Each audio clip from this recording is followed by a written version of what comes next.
Пятница, суббота 45 сааттык пауза болду. Воскресенье бүгүн запрет болду. Өткөн видеодо айтып кеткендей, көп Европада көп өлкөлөрдө жүк ташуучуларга воскресенье күнү запрет болот. Азыр саат 10:30 болуп калды. Буюрса запрет бүттү. Задание келди Италияга. Порттон прицеп илип алып Италияны көздөй жолго чыгам буюрса. Бул мен иштеп аткан фирманын парковкасы. Кичинекейирээк парковкада.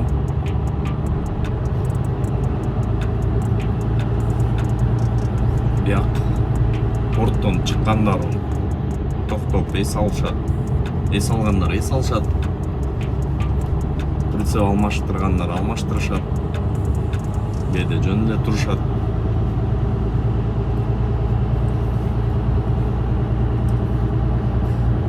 Азыр көп ушактан прицеп бүтүп атышат.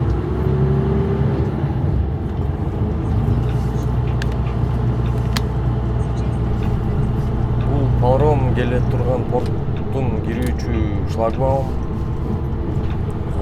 Бул жерден өтөөнүн алдында обязательно машинанын номери жана алып кетчү прицептин номери катталуу болуш керек системада. Болбосо бул жерге киргизбейт.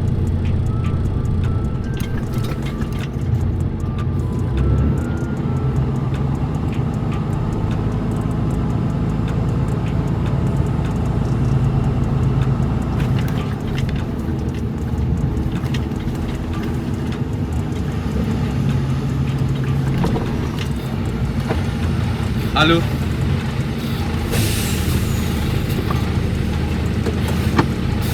Good.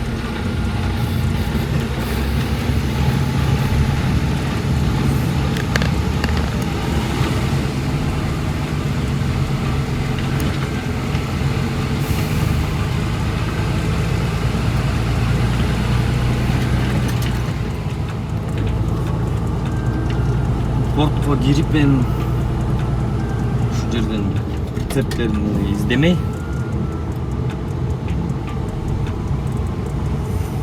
NR 797 биздин прицеп. NR 797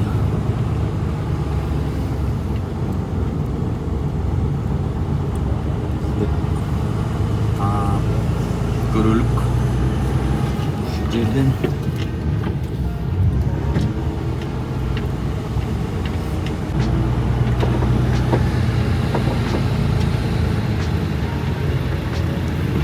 Салам алейкум. Böyle eкен тиякта прицеп. Мен таппай атам.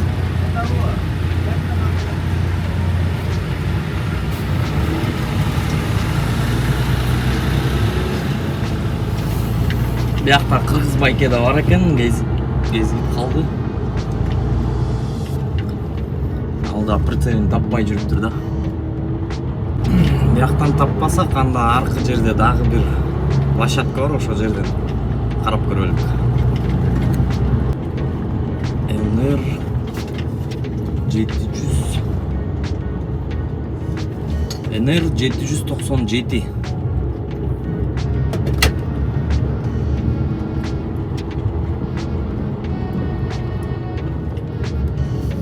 Мынаки. NR 797.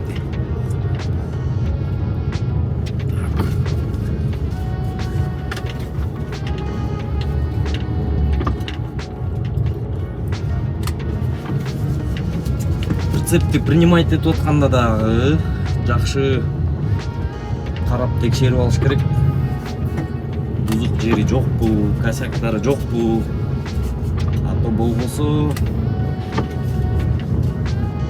фирма водительге илип коюшу мүмкүн косяктан.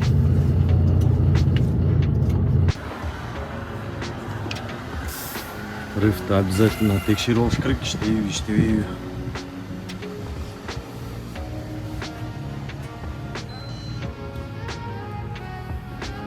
Беріске қарап текшеріп болған кассеттары.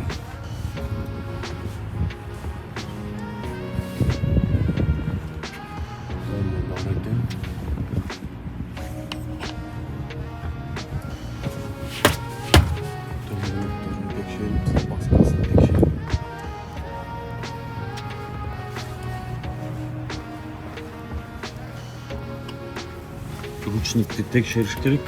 Алкен паромдон түшүргөндө ручникти басып коюшпайт.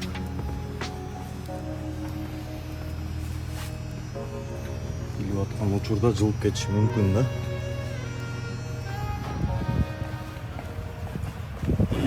Документти текшерип алыш керек. Документтер моягында болот. Янында жок экен. Жоқ болса, значит, полетница болот.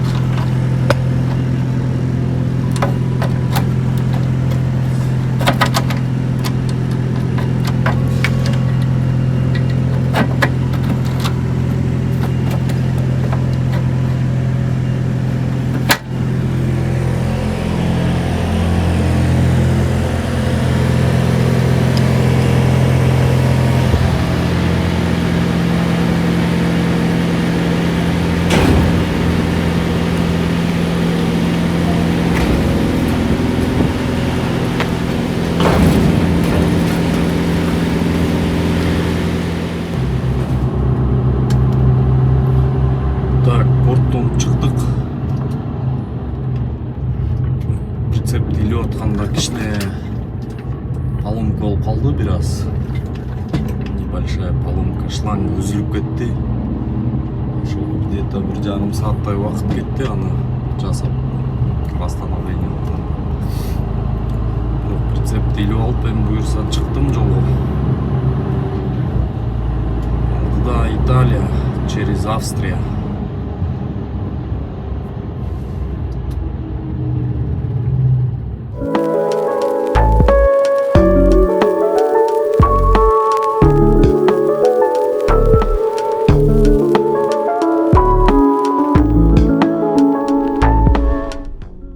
Assalamu alaikum dostlar. Kutman geç. Bugün 31'in geçki saat 5'ten öttü. Geçeki çıkkandan keyin Германиядан bir 600 kilometr жүрүп 9 saat паузага эс алууга токтогом. Азыр туруп алып айдаш керек эми Италияны көздөй. Австрия кечки саат 10-дон баштап таңкы 5ке чейин айдаганга болбойт чоң машиналарга. Саат 10га чейин Австрияны өтүп кеткенге аракет кылыш керек. Австрияга чейин азыр где-то бир 300-400 километр калды. Буюрса өтүп кетем деп ойлоп атам да. Өтсем да, өтпөсөм да попытка кылыш керек. Жылып баштайбыз азыр. Германияда парковкалар уже забиваться этип баштады. Ушу бир проблемасы бар Германияда. Парковка саат 5-терге 6-ларга чейин уже полный забитый болуп калат да. Ушундай вообще место калбай калат да Германия боюнча. Парковкалар ушундай. Кийин 5-6га чейин место таап жетишип туруп калса туруп калды, турбаса анда место табыш кыйыныраак болуп калат.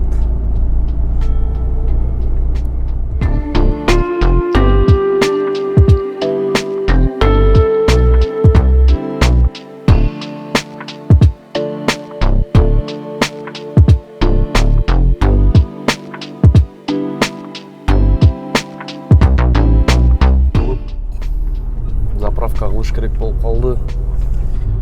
Заправканын станциясына чейин бир аз жетпей калдым. Заправка кылганда дагы атайын заправкалар бар, только ошол жерден эле кылыш керек. Германиянын ичинде негизи болбойт, анан такыр калбай баратса айла жок, бир 300 литрге чейин уруксат да заправка кылганга. Ошон үчүн заправка кылдым.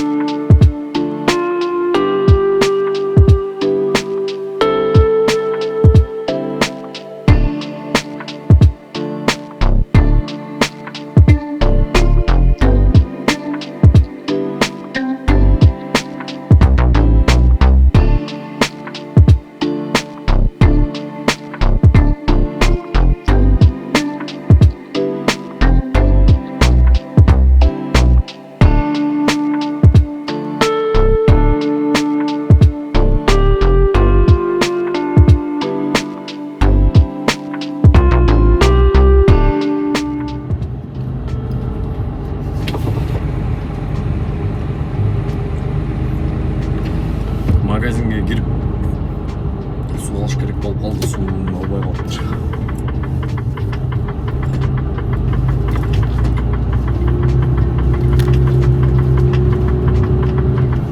Бияктан чыгып эми токтобой айдаш керек. Эртерээк Австрияны өтүп кетиш керек. Австрияда кар жаап атат дейт. Балдар айтып калышты, ушу кар жаап атат, абайла колдон келсе түнкүсүн айдабай эле койбой деп жатышат да.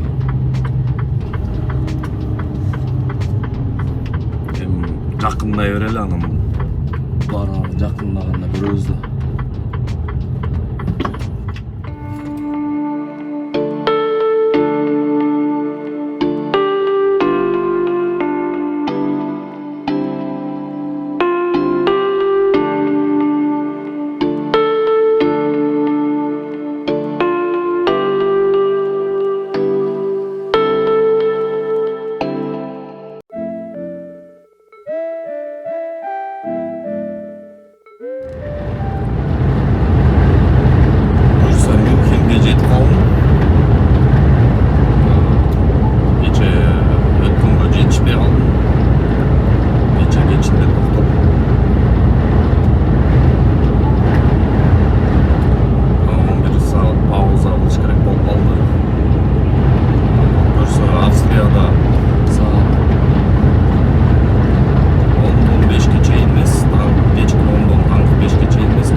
кечинде кечки кар жаады бияка. Ошентсе дагы бирок асфальттар калат.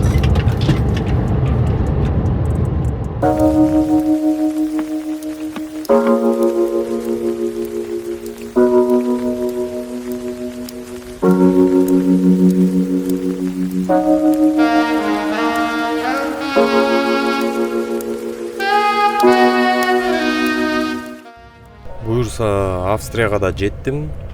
Чек арасына чейин бир аз калды, бирок буга чейин азыр бир 4 сааттай турдук пробкада. Анткени жол жабык болду окшойт. 15 километрдей пробка чогулуп калыптыр. Сиздер көрүп аткандай эле кар жаап атат. Күнү менен да кар жаап, жол жабык болчу экен. Анан мына эми жаңы жылып, акырындан жылып баштаган учур. Азыр чек арага бир 15 километрдей калды, андан кийин Австрияга киребиз. Наконец-то Австрияга кирдим. Бияк аябай эле суук экен, кар токтой эле экен, балпылдап дагы эле жаап атыптыр. Ошонун айынан жол да жабык болчу экен. Эми ачылып, акырын жылыш болуп баштады. Буюрса мындан ары жаппайт деп ойлойм эми. Мындан ары бир аз жол калды. Кечки саат 8ге чейин өтүп кетиш керек. Достор, Австрия боюнча маалымат айтып кетейин дегем. Австрия толуу аймактарында цеп обязательно алыш керек да. Колдон келишинче цеп алып жүрүңүздөр. Анткени тыгылып же мындай дөңдөр көп, спусктар көп, подъемдор көп да Австрияда. Анан баягы өзүңөргө эле жардам тиет да ал цептинчи. Колдон келсе. Цеби жок болсо дагы полицейскийлер токтотуп калса, текшерип калса кокустан. Анын үчүн да штраф салат. Водительге салат да. Анан дагы бир мындай маалымат бар.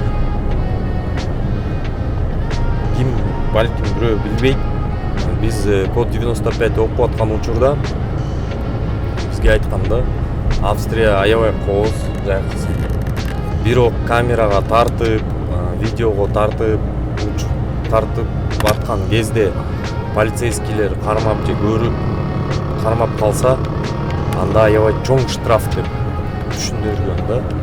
Бирок ал деген мен тактаган да эмесмин, бирок көбү ошентип айтышат. Анан жайкысын Австрия боюнча кечки саат 10дон баштап 5ке чейин түндө айдаганга болбойт. Анан кышкысын 8ден баштап экен. Кечки 8ден таңкы 5ке чейин айдаган болбойт экен. Ушундай туугандар, иштеп жүргөндөр билип алгыла. Бул ошо дальнобойщиктерге арналган маалымат.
Салам достор, бүгүн 2 февраль.